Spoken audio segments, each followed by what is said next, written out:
Roundtable Live is a social platform around which different people can gather.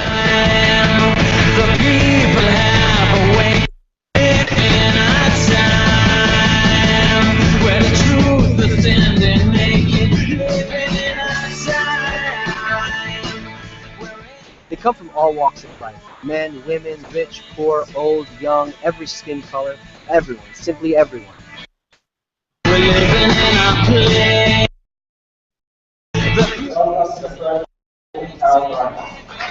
We're all one family, citizens of this planet. So we sit around a table, which is round, because we're all equals. And he has founded the Open Spaces Dialogue community on Facebook to facilitate discussions and encourage cooperation on a variety of social and community issues. And we discuss how we can build here a more balanced society, A better society with better values. a more just This society. time, my mind is blind to what it finds. Look at the systemic issues that are going on right now. It's not one thing. I think the art of gentle revolution can take many forms, but I strongly believe that education is the most pivotal one. It was born out of a choice that people had to talk to each other, to voice themselves. During the recent social unrest, we noticed that there was an undeniable need for people to discuss, to connect. So we started organizing it. At some point, we became completely interconnected and interdependent. And this is the word, this is the most important word in terms of mutual responsibility. We are interdependent. People's response was amazing. People's response was amazing. They started coming and asking questions and participating. The audience plays a significant role in the roundtable event. Everyone can express an opinion.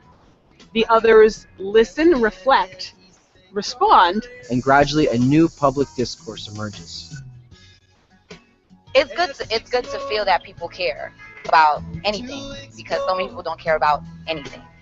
I have to say that you actually summed up the majority of what we talked about, which is kind of thrilling to hear, like almost to the letter. Like it was point to point to point. I wrote down everything that you said, and I was looking at our list, and I was just like, wow, that's pretty amazing. I listen to radio, I watch television, I read books and newspapers, but I haven't heard this passion I've heard around this table tonight. It's wonderful. We believe that every community leader, every municipal authority, every place that sees itself as a gathering place for people should be excited about this kind of initiative. because it encourages community and social involvement, and because it offers an educational experience. It's not the way to We have connections on the internet and many of our people joining us. So Dina, tell us who is with us. We have people from Austin, Florida, Chicago, New Hampshire, Italy, New Zealand, Australia. This was a really neat happening, just to sit down and talk about it, get to know each other. That there are not these kind of spaces available elsewhere. We're learning together something that needs to change. This is the shift that we need to make from me to we. I'm personally a very cynical person about our future, but I'm going to act as if we're going to transition into a better society. So inspiration, I think, is a big key for our team. In short, it offers a high-quality socio-cultural discourse that brings people together right here in your neighborhood. Right here in our neighborhood. It's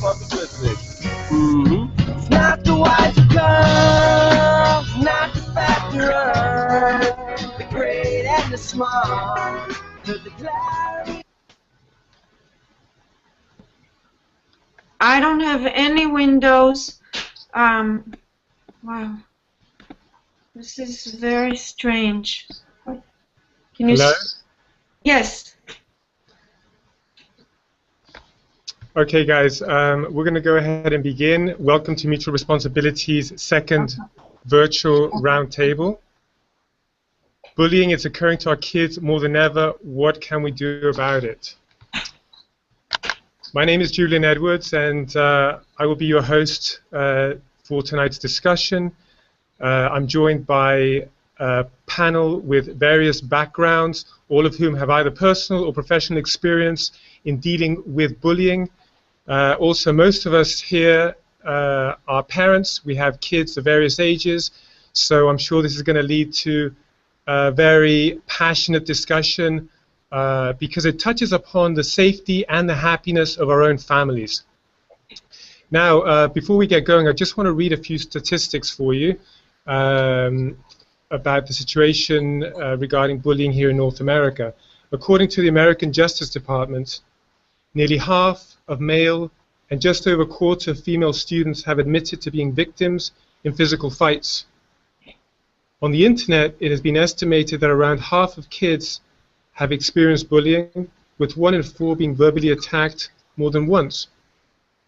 In recent surveys conducted by iSafe American also reveals that over half kids admit to never telling an adult when they have been the victims of bullying. Now, one thing that's important to note is that although these statistics give us a nice overview of what's actually happening here in North America, this is not a problem that is only in our region. This is actually happening in many nations around the world. It's an issue that is concerning many other nations, so it's global. It's a global issue. So tonight's roundtable discussion, panelists, what we're going to do is try and find the root cause of the rise in bullying, try and find solutions, try and find answers to what's going on. And if you're not a panelist but you are watching us, you are connected to the broadcast, we encourage you to go to the chat feature on our website, mutualresponsibility.org. Please post your questions, comments, any type of feedback on that chat, and join in the conversation. Now, before we meet our distinguished panelists, there are a few rules to the roundtable which are really important. So we're going to be going to a quick clip now just outlining the rules of the roundtable, and then we'll come back and meet our panelists. Go ahead.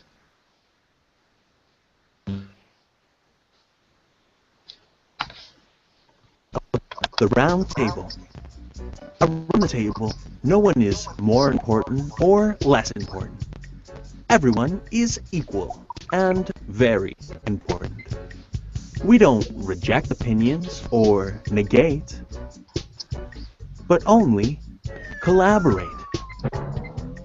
The real solution won't come from knowledge or verbal perfection, but only from our connection.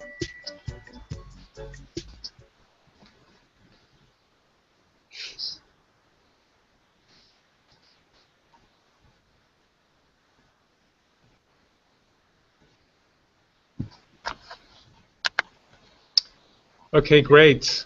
So, again, the subject of our discussion tonight, bullying. It's occurring to our kids more than ever. What can we do about it? We're going to start introducing our panelists. I'd like to remind all of you, try and keep your introductions to more or less a minute or less so we can get everyone through quickly, and then we can go on to the questions. So let's start off randomly here. Let's go to Camilla. Go ahead. Hi everybody, my name is Camilla and I live in Toronto, Canada. By profession I'm a professional pianist, but for the last few years I work in internet commerce, and I happen to be a mother of 4 kids of different ages, starting from 3 to 15. So all this subject is very interesting for me, and I'd like to participate in this discussion, and I really hope that we together will come up to some kind of common thoughts and solution. Thank you, Camilla. Let's go to Mary, please.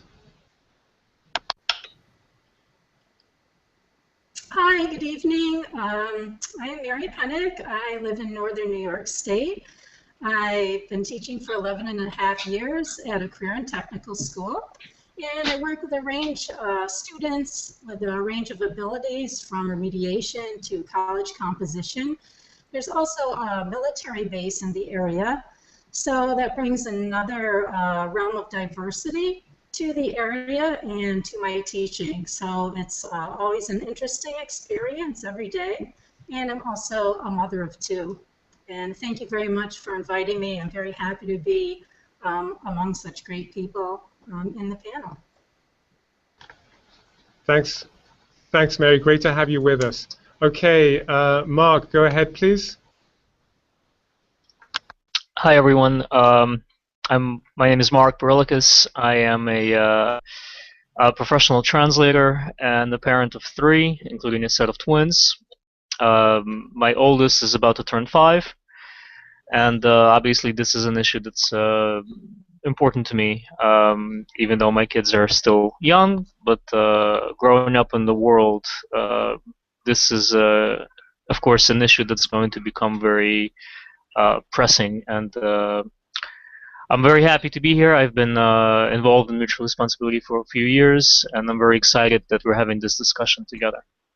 Thank you. Yep, and we're very excited to have you with us, Mark. Let's go over and introduce Chris. Go ahead, Chris. Good evening, everybody. I'd first like to thank everybody in Mutual Responsibility for taking an interest in education and all the panelists. Education is very dear to me. I've been a teacher for over 30 years. I've taught anywhere from junior high school, adult education, and troubled youth.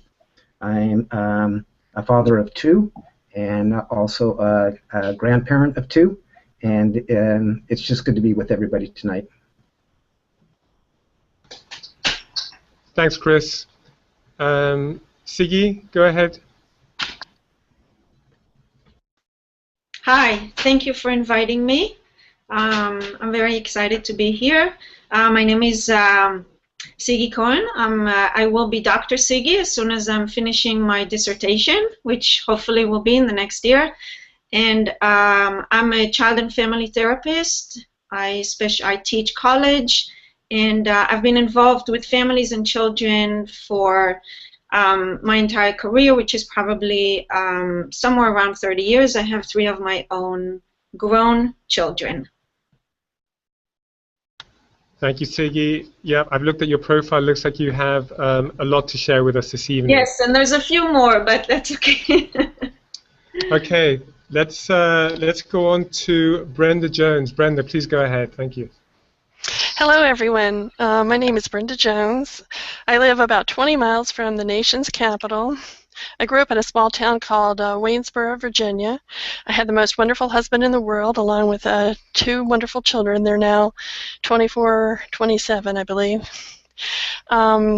I wanted to be a secondary high school teacher and received my teaching certificate at James Madison University, but I ended up working professionally before I retired from that and devoted my time to raising my family, being with my family.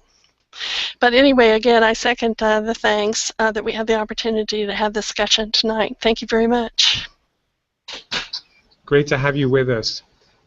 Irina, please go ahead.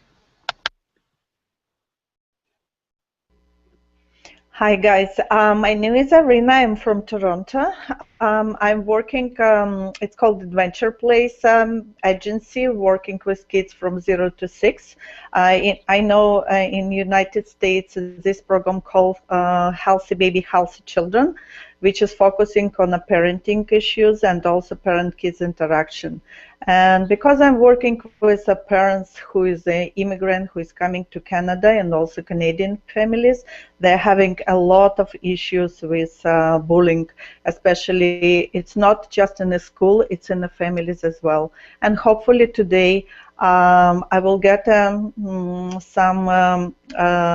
good suggestions which I can share with these parents and help them to resolve this problem. And thank you very much for inviting me today.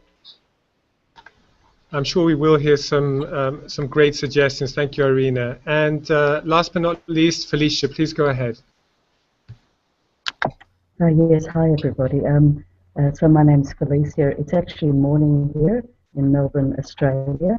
I've been a teacher for probably over 30 years, a secondary school teacher, and I've worked in many different communities, both in Australia and overseas, with Aboriginal students and students from many cultures. I'm also a martial arts instructor, and in the last 15 years I've combined my martial arts and education skills, and I work with students, mainly girls, but both girls and boys to some extent, developing empowerment and self-defense programs. Thank you. Thank you very much, Felicia. So we have an international panel here in the broader sense of the word. I'd also like to say that we have a lot of people watching us on the stream, and a lot of questions coming in and comments, which I'm going to share with everyone a little bit later in our broadcast. We're going to be going to the questions now, and just to remind all of you, try and keep your answers to more or less a minute so that we can get through them. The first question is as follows. When you were a child, were you ever bullied? How do you think bullying has changed since then, and why? So one more time, when you were a child, were you ever bullied? How do you think bullying has changed since then, and why? And we're going to start off with Mary, please. Mary, go ahead. Yes, I do remember being bullied. I guess probably your basic name calling. Young children tend to do that sometimes, and I was definitely called names with the last name, like Pennock. Some of my childhood friends had a field day with that. I was physically bullied once. A girl encountered me in the hall, wanted to hit me. I knocked her books out of her hand, and I was afraid of her for a long time. And after that, things settled down because I stood up for myself, not in the right way, but that occurred today. That was more overt, and I think today in schools, the bullying is more behind the scenes. We don't see it. It's much more difficult to detect than students outwardly calling each other names or maybe throwing a punch or doing something physical. So that's what makes it much more challenging, is that it's less noticeable. That did happen to my daughter, and I had to pull her out of school in 5th grade for the last week of school. She was afraid to go to school because another student was pressure pointing her on her shoulders. The teacher didn't see it, and that was one student's word against the other. So it had a very negative effect on my daughter. But the bullying today is much more subtle. We don't see it, and it's much more difficult to address. Thank you, Mary. I want to go over to Siggy Cohen, please, if you would, just so that you can give us a little bit of insight into what Mary just shared. It's obviously very, very personal when it happens. It's very emotional. What is your view on this? I think we need to understand where bullying comes from, and I think we tend to treat most of the time the behavior. We're absolutely very scared of bullying. I agree with Mary that bullying nowadays can be much more covert, with text messages, with Facebook that others are not exactly sharing or watching. Children might not share it with their parents. On the other hand, I do think that children are much more open with their parents, and parents nowadays are more present in their children's life. So back to, I think, our biggest job is twofold here. One, to understand where bullying comes from, and I think we need to truly delve into the mind of the bully that struggles most of the time with their own self-esteem and their own issues, and bullying, for the most part, comes from either it's multiple elements or factors that contribute to bullying, such as organic and environmental, and we need to understand that as opposed to just treat the behavior with punishments. And then we, I think, need to strengthen our children to be able to speak up and stand up, because I always say there is no bully when there is no victim. So children need to be able to confront a bully verbally, and it doesn't mean in any aggressive way, it doesn't mean in a dismissive way, but it means more sort of like the Martin Luther King way, in a peaceful way. Yes, this is who I am, this is where I am, these are my rights, and I'm sorry that you feel any other way, and then quietly walk away, and obviously always share it with an adult. So our job for the most part is, I think, to treat the bully and understand where that is coming from, not to punish the bully. Thank you, Siggy. That's an interesting comment. There isn't a bully without a victim. Now I want to go to Felicia. You're a martial arts instructor, and what is your opinion on that statement and the question? Go ahead. Yeah, actually, that's a very good statement that Siggy made. There definitely isn't a bully without a victim. I also actually liked what Siggy said about understanding the mind of a bully. Most studies show that bullying comes from a need to express or exert power. So whether it's a covert bullying or actual assault, it comes from the need to express power. And bullies are probably people who have been bullied themselves and lack any other way of expressing themselves. So we definitely do need to understand and treat the bully as well. I work with students to try and, as Ziggy said, develop a sense of establishing their own boundaries, of being assertive without being aggressive, of learning how to, if possible, avoid that sort of obnoxious behavior, but to be able to deal with it assertively themselves, using their own body language, the way they speak and interact, and if necessary have to physically defend themselves. So they're the sort of things that I deal with. I just wanted to also go back perhaps and look at how bullying has changed. I think perhaps one of the major things is that in the past the bully had a face and was part of the community, someone that we knew, whereas nowadays you can be much more faceless, whether on the internet, but also even our range of exposure to the community is much broader, and so bullies can hide in outside our sort of immediate peripheral vision, if that makes sense. Thanks very much. Thank you very much, Felicia. I want to go to Brenda. I read your profile, and it was kind of touching. You've experienced this firsthand, and you also say that you've observed how bullying has been changing over the past a few decades. So why don't you give us your insight into this, please? Sure. My whole family was bullied when I was growing up. One particular thing that happened to me that I will never forget is walking into the 7th grade building on a very cold, snowy day and having all of my books and papers shoved into the snow. And ink at that time ran, by the way, and we didn't have backpacks. But my response to that was, after class, I kicked the tar out of the the young man that had done that. Now, I mention that because this is what I think has changed. I heard nothing from that. No one. I didn't have to go in and speak with the principal. No parent called to complain. There was absolutely nothing that happened as a result, except that the bullying stopped.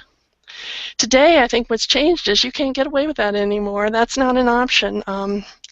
If you try to take that kind of action today, you're going to be the one that's going to be called up and suspended.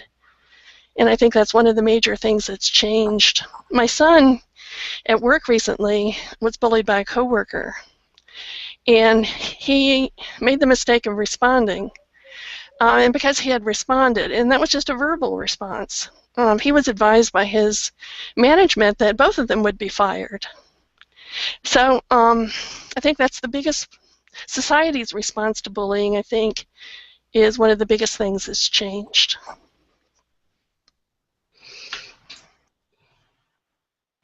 Thank you so much. I want to go over to Irina. You're in contact on a daily basis with families, and just connecting to what Brenda just said about society. How do you see our society changing in relation to the question and your experience? I just want to say, since I started doing this job, I'm working like more than 12 years in this field. Especially, it's a fact in newcomers who is coming to this country. The people who doesn't know English very well, especially children who starting school, even in a daycare. The people doesn't like how people dress up their children, how the way they're feeding them, like in a very daily basic life. Recently in Canada, like a couple of, because we are working with the families, and most of them, they either depressed or having a very high level of anxiety. These people is very hardly to going out from their houses because they're scared. And recently in Canada, it was a huge issue to take a stroller in the bus. And people just was saying very bad words for this poor woman who is going to the program, either just going outside from their houses and bringing a stroller to the buses. It's really growing up, this issue, in a school, in a society.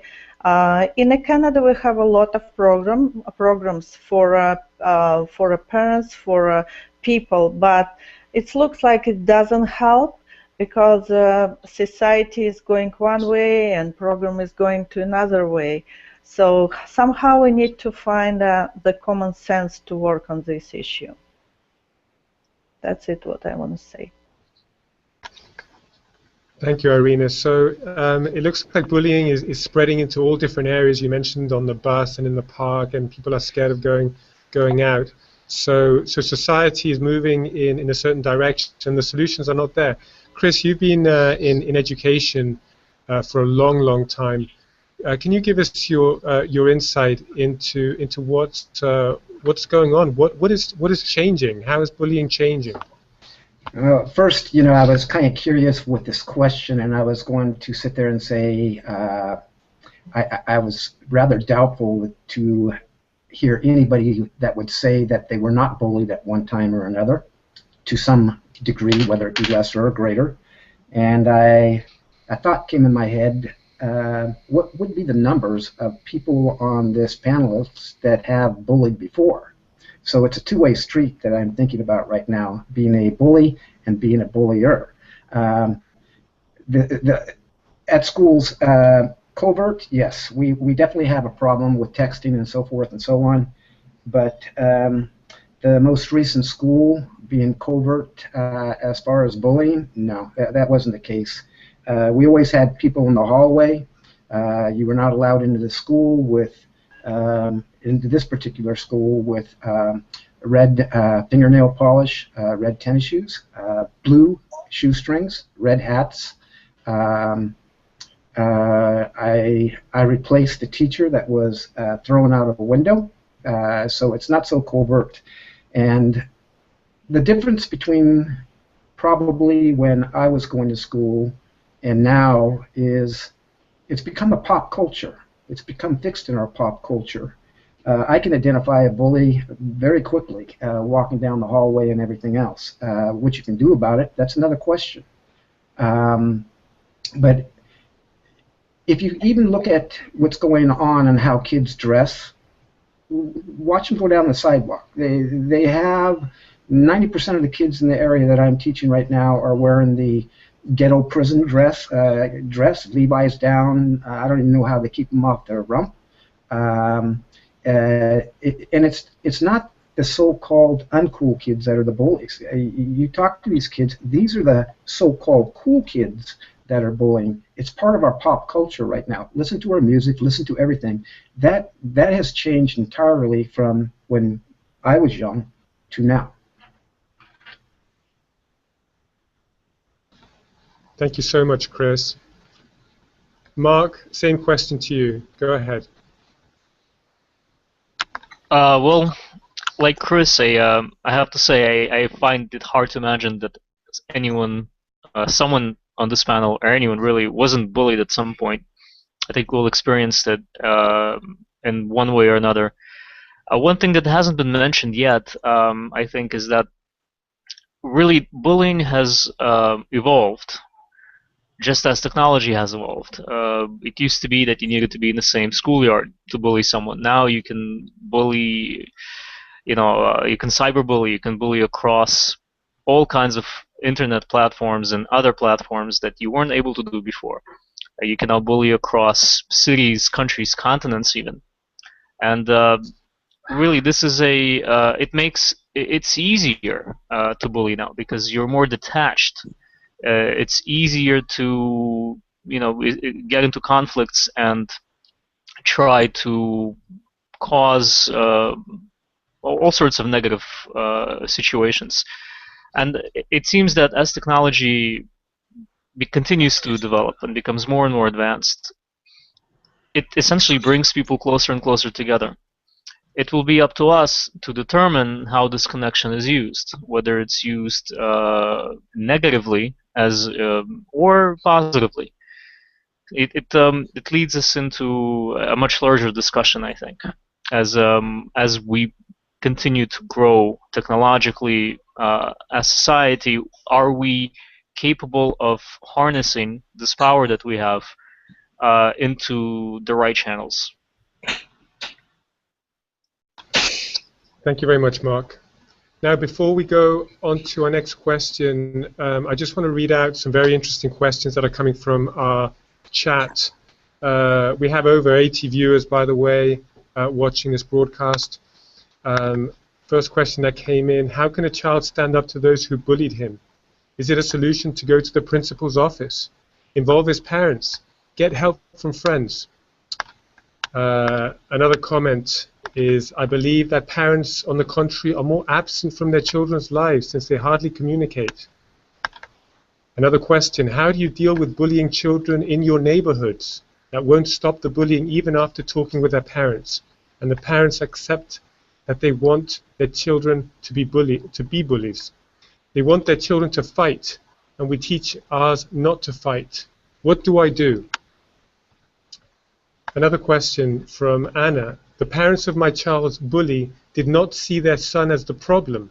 In fact, that kid was expelled from school a few years later for the same problem. How long do we have to tolerate before we start helping both sides?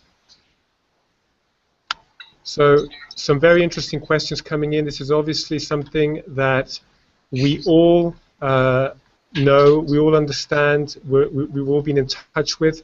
And the next question, we're going to really start going into the solution. We have a very broad panel here. But before we go, I'd like to just read out this last question. So, why is bullying in schools more prevalent today, or appearing more often and in more severe forms? What can we do about it together?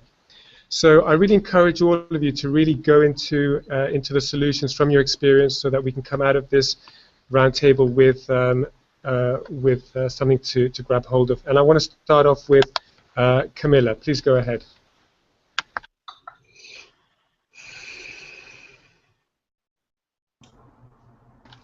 Camilla, go ahead. Yes. Why is it today? I think that today's children are less happy than we used to be. There was bullying back then. It's not a question. And always, from what I saw, the main reason for it was to find someone who is different. And today, this is the same thing. but there are many more different people are together. If 20 years ago you have glasses, or you're skinnier or fatter than everybody else, you're taller, or you're other way around, this was enough reason for bullying. Today you are going with a stroller to the bus. Today you come from a different country. Today you speak with accent. There are many more people, different people come together, and there are many more reasons not to stand them.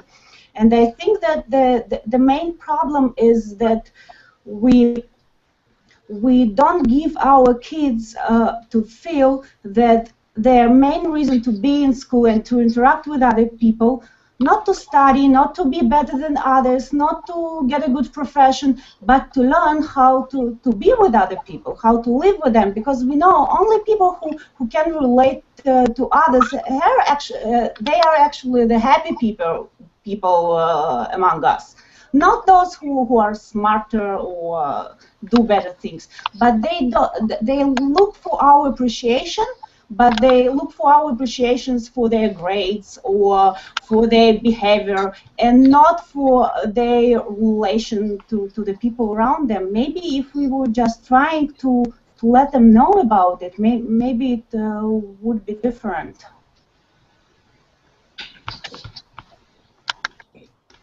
Thank you, Camilla. So, same question to Siggy, please. Why is bullying in schools more prevalent today, appearing more often and in more severe forms? And what can we do about it together? Go ahead. I agree with Camilla. I think our culture is so much more diverse, and that does present way more challenges. I agree with her touching on the fact that school need to enhance social-emotional studies and social-emotional growth as opposed to only academic, especially standardization of education has caused so much anxiety in children, a lot of competitiveness.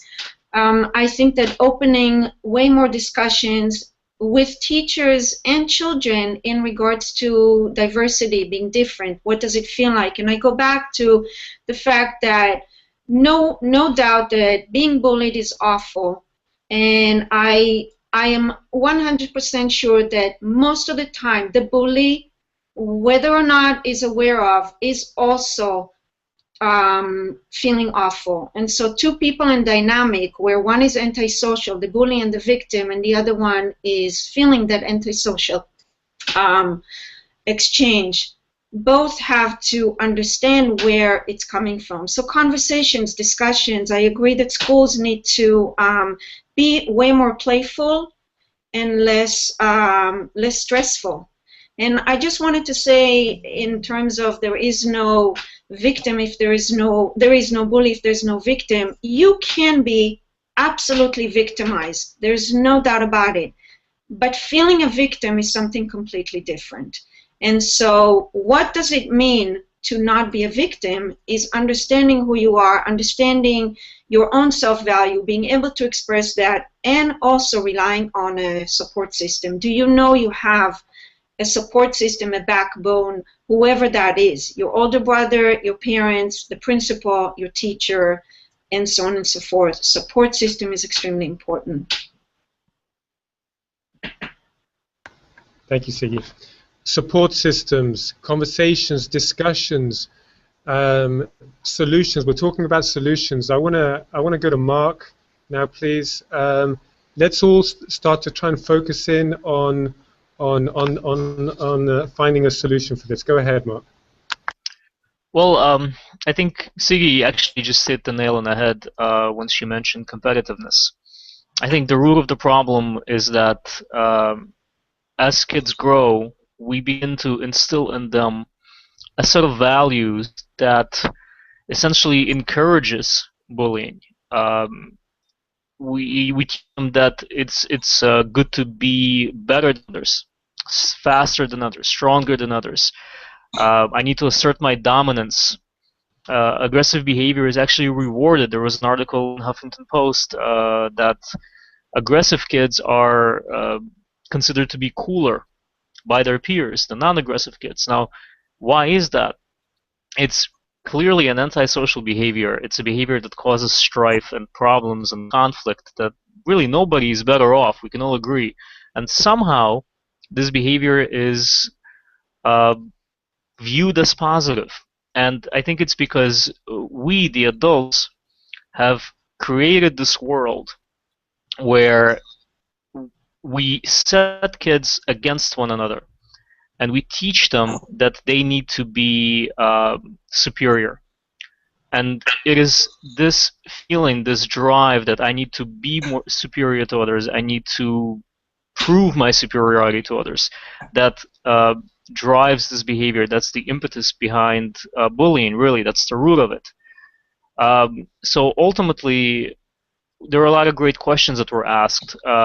Those are isolated incidents. And I think as we try to resolve those isolated incidents, we also need to really tackle this root of the problem, to start changing the values in the education system, in the social culture, in pop culture, as was also referenced by a few people on the panel, very wisely, I think, because that is the culture that forms our kids into who they are, into bullies and victims, into people who are always trying to climb over one another rather than collaborating together, which is and should be the natural order of things. Thank you so much, Mark. I'm just going to jump over to the chat because a question just came in, which I think it's really worth reading. My daughter experienced the same thing as Anna's. I spoke with the parents, and they were very nonchalant about it. It became a nightmare scenario for my daughter until the school stepped into discipline. Children today are much more harsh, more narcissistic. We have to teach them to be more compassionate, more kind. If this education isn't happening at home, then it feels like a lost cause. The community has to be more involved. But how do we achieve this without overstepping the boundaries of these parents? They also need to feel compassion. So I want to jump over to Brenda now. Brenda, from your perspective, please, what do you think the solution is for this? Go ahead. Well, first, I would say that it's much worse because we've become harsher towards each other, and that what we're seeing in the school system is just a reflection of what's occurring in society in general, which, you know, would be reflected in that parent's attitude towards her son's bullying. And the solution, I think, is we've got to come to a point where we desire things to change. We have to want the change, and enough of us have to want it to change, hopefully before we end up killing each other.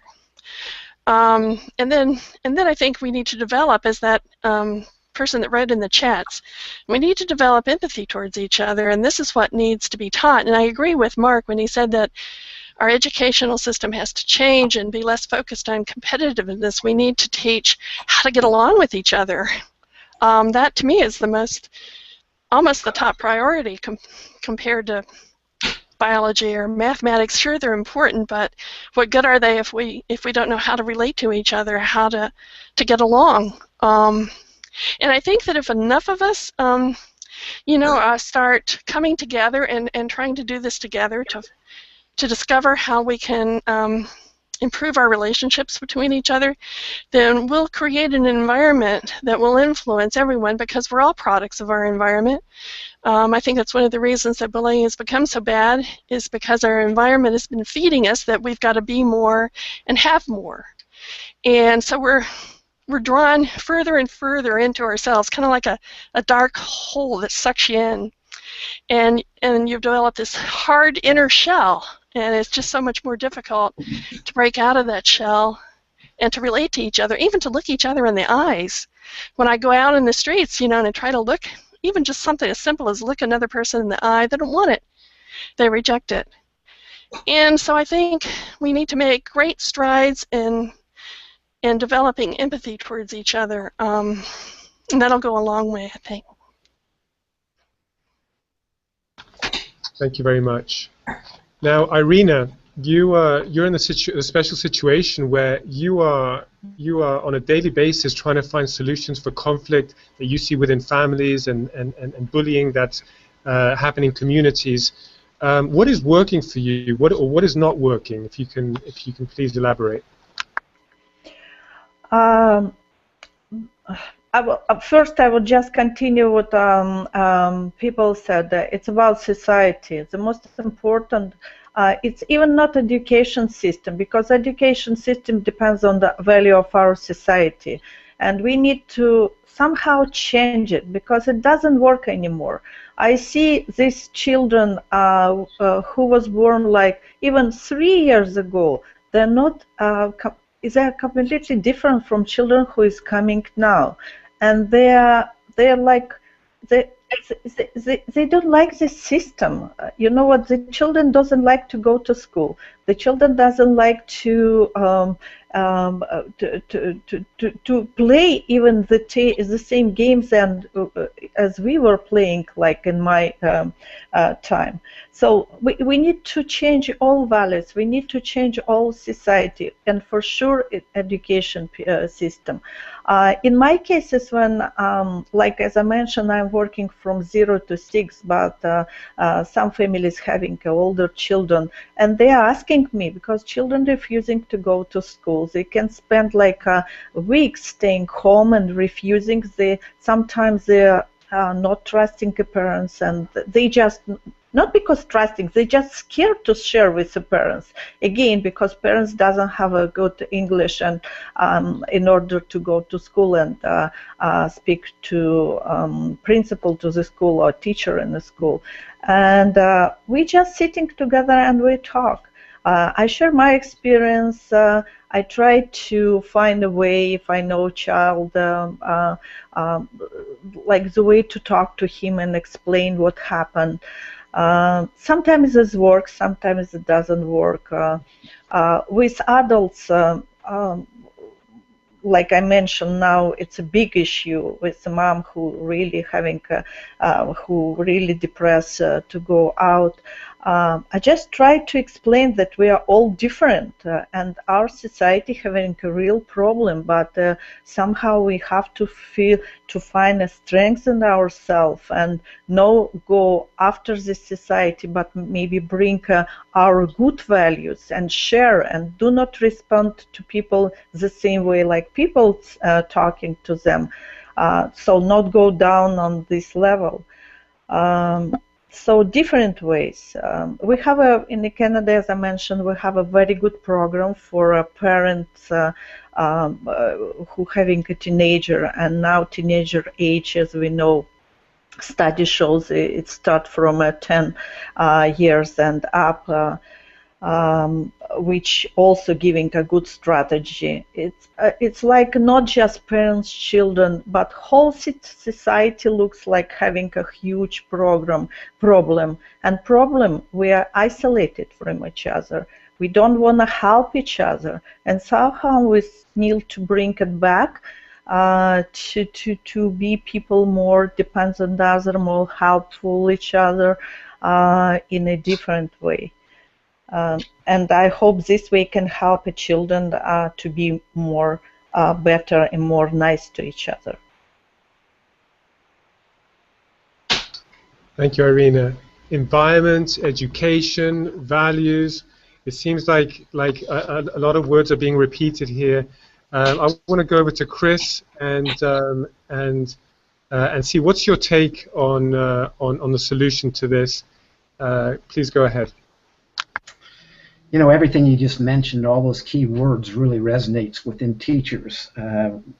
Our school systems are broken, our teachers are frustrated, and we have parents pointing towards us and saying, you need to do something, and we're pointing back and saying, wait a minute, we're pretty much, our hands are tied with the educational system that we have right now. Let me give you an example. The bullies are made at home. They're not made in the school. Maybe the school contributes to it, like Mark was saying, too much competition, but they're made at home. Both parents today are working. which is a stress for them. Both of them are coming home. They really don't talk to kids anymore. They don't really sit down at the dinner table. They're too busy running your kid to ballet class or to piano class or to soccer competition. I want my kid to be the best. And they don't sit down as a family unit anymore. And when that happens and they see so much spousal bullying going on, I could educate the kid for 3 hours a day on bullying in school, and when they get home it's broken because now they're back into a different environment. It's kind of like a dog chasing its tail, and the teachers are very frustrated. It's just not me. I've talked to a lot of teachers. My daughter's a teacher now. We talk about it all the time. What can we do? Everything in society must change, and if we're going to change it in the school, the whole school system has to change. In California, you just threw to us that, listen guys, you are not teaching well.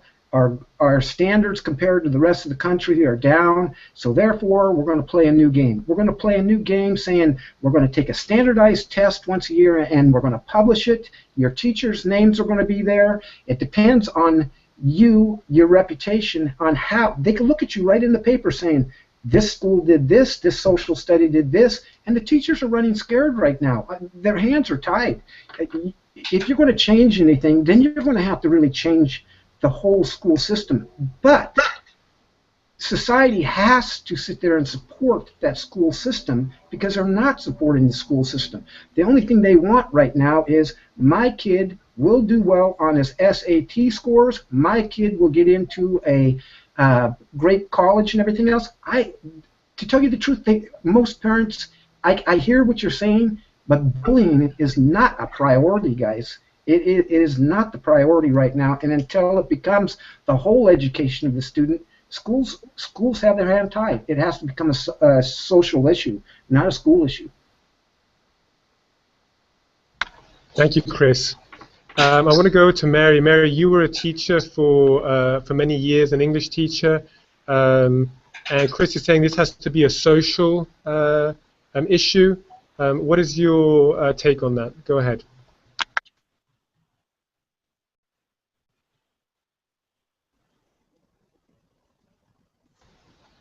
Go ahead, Mary.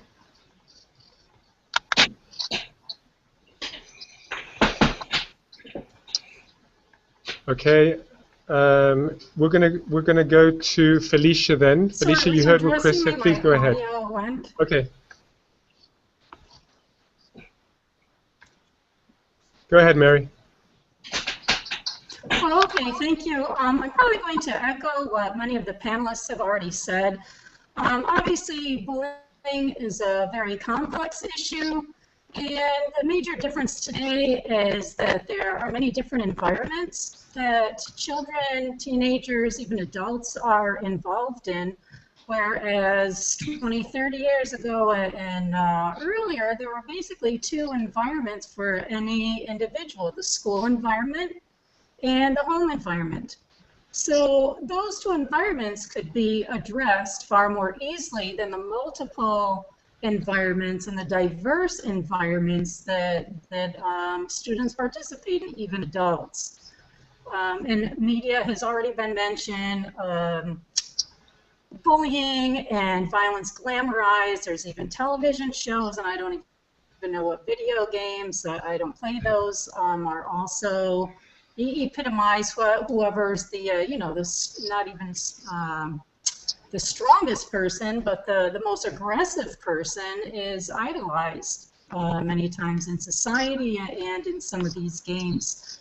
So I don't think there's a silver bullet, if you will, an easy solution, but I agree with Chris that it has to be societal. And in education, it's the one environment at least teachers have some kind of control over, if you will, and how we can bring students together through, someone earlier mentioned, through collaboration versus competition.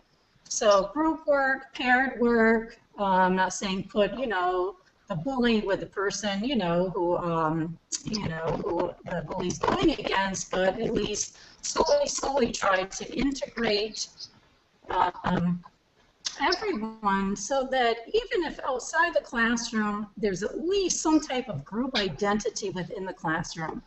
And studies show that even in the work environment, people are less likely to be bullied, and to be bullied, they identify with the group and their workplace. I saw change in my daughter after, and she did speak up for herself. I met with the school principal. I requested to meet with the parents of the bully when she was in 5th grade. That didn't happen. I really wanted a low-key conversation, but as one of the people, one of our viewers posted and responded that, what do you do if one of the parents is fostering that bullying in the child? And that actually was a case that was happening. But my daughter took up longboarding. She has a great group of friends. She identifies with that group. And it's unbelievable how she blossomed. I even took her for counseling, and she was very withdrawn. The counselor said that she was not developed emotionally where she should be at her age at about 12. She's now 15 and much more confident, stands up for herself. I truly feel that group identity did have much to do with that. So where we can't control every environment the student or students are in, or our co-workers, we can at least try to influence the environment that we are in and foster collaboration versus competition, so that we identify with other with our peers. And because we work near a military base, I see a lot of frustration with those students. Sometimes both parents are in the military.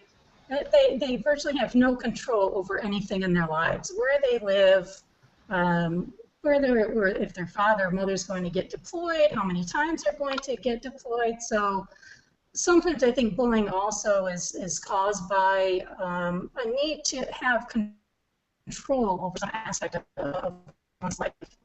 So you can't control what's going on in their home environment, other environment, maybe in a control another person.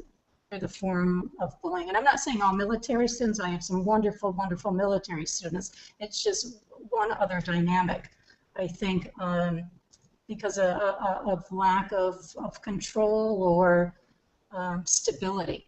I would say stability in any one environment. So as a teacher, I feel it's important as educators to provide some sense of stability and foster collaboration, at least in that one environment. Thank you very much, Mary. Felicia, please go ahead. It's actually really hard being the last person to speak after all these wonderful speakers. I actually really wanted to thank the panelists. I don't have that much to add except to stress that it is a systemic problem. It's not school, it's not home, it's basically fundamental to our society at the moment. People who are aggressive and competitive are seen to be successful in business, and where it's a bit of chicken and egg. Education system reflects our society to some extent. So where do we start?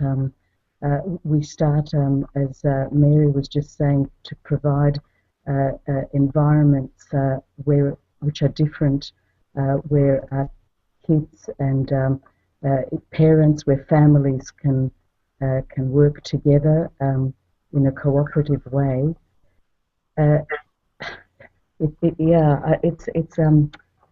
It's quite a conundrum. So I guess. My sense is that we need to work at all levels. I mean, who is society? We are society. We're all part of society. So we need to feel that we've got enough power ourselves, because we can all just give up and hand over the responsibility to somebody else. Parents, schools, teachers, all of us are probably needing to work together and support each other.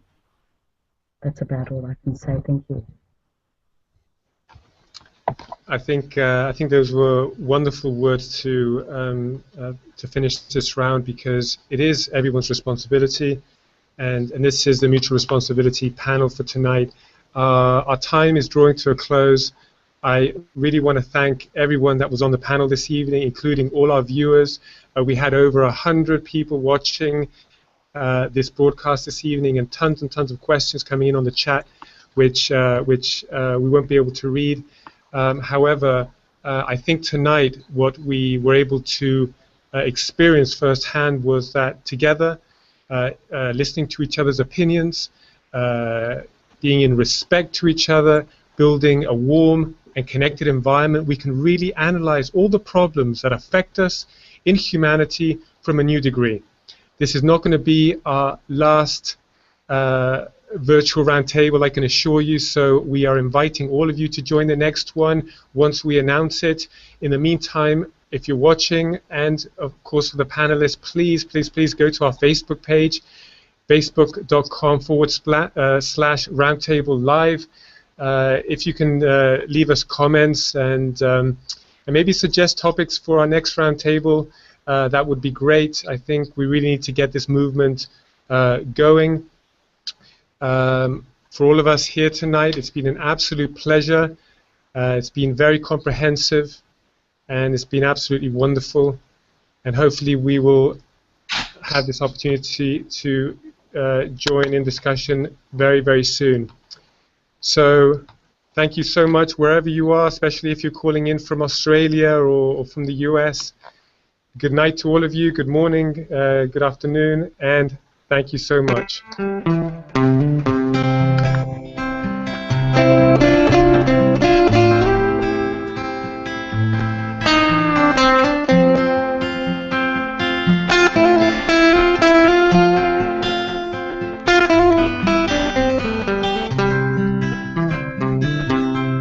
We care always for you. You care always for us. That is how you taught us. Always to be good friends. You were always giving, willing and forgiving. That is how you taught us. Always to be great friends. Like my hands in winter, thank a pair of gloves. We will keep on trying for every little boy and girl. First we start as good friends, then we move a step up. We will keep on rising till the whole world is with us. La la la la la la. La la la la la la. La la la la la la. La la la la la.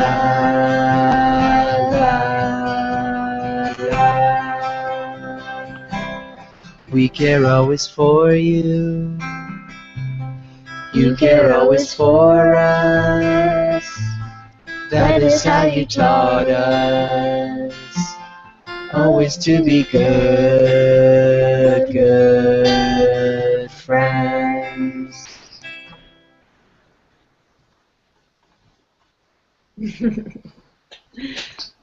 Good night, guys.